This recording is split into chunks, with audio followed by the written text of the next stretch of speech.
Hello friends, ഇതിനാണ് നമുക്കിന്ന് നമ്മുടെ അവിടുത്തെ ഇക്കേൻ്റെ ഒരു എൻഗേജ്മെൻറ്റ് ഉണ്ട് കേട്ടോ. രാവിലെ തന്നെ ഇവൻ ഡ്രസ്സ് മാറ്റാൻ വേണ്ടി വന്നിരിക്കുകയാണ്. ഇവൻ്റെ തേങ്ങ പോണ നേരത്താണ് അവന് ഡ്രസ്സ് മാറ്റാൻ വേണ്ടിയിട്ട് വന്നിരിക്കുന്നത്. നമ്മൾ നേരെ കാറെടുത്ത് നേരെ വിട്ടു പാലക്കാടാണ് കേട്ടോ. അവിടെ വന്നു. ഇതാണ് ചെക്കനും പെണ്ണും. ഇനി അവർ റൊമാൻറ്റിക്കൊക്കെ ആയി കുറച്ച് നേരം അങ്ങനെ പൂവും കാര്യങ്ങളൊക്കെ കൊടുത്ത് മുട്ടയും കാര്യങ്ങളൊക്കെ കൊടുത്തിട്ട് ഞങ്ങൾ നേരെ ഫുഡ് അടിക്കാൻ പോവാണ്. നല്ല റൗത്തർ ബിരിയാണി, സൂപ്പർ. അങ്ങനെ അടിച്ചു.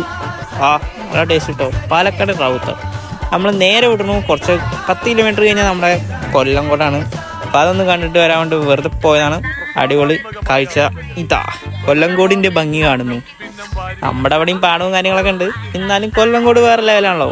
നമ്മൾ അങ്ങനെ പോയി അവിടുത്തെ ചെറിയൊരു പാർക്ക് കയറി ഊഞ്ഞാലാടാണ്. ഇതാണ് ഞങ്ങളുടെ നാട്ടിലത്തെ ഓരോ ആൾക്കാരുടെ കാര്യം. ഇത് ഞങ്ങളുടെ നാട്ടിൽ കാബോളി, മരത്തിൽ കാലുമുട്ടില്ല അവിടെ പിന്നെയും ആടുന്ന ഒരാളാണ് ഇത്. ഇങ്ങനത്തെ കുറേ എണ്ണുണ്ട്. ഓരോ വഴിയിലൂടെ കാണിച്ചു തരാം. അങ്ങനെ കൊല്ലംകോടിൻ്റെ കാഴ്ചകൾ കണ്ടിട്ട് ഞങ്ങളിതാ പോവാ നിൽക്കുകയാണ്. അപ്പോൾ നല്ലൊരു വീഡിയോയുമായി കാണാം. Okay, by.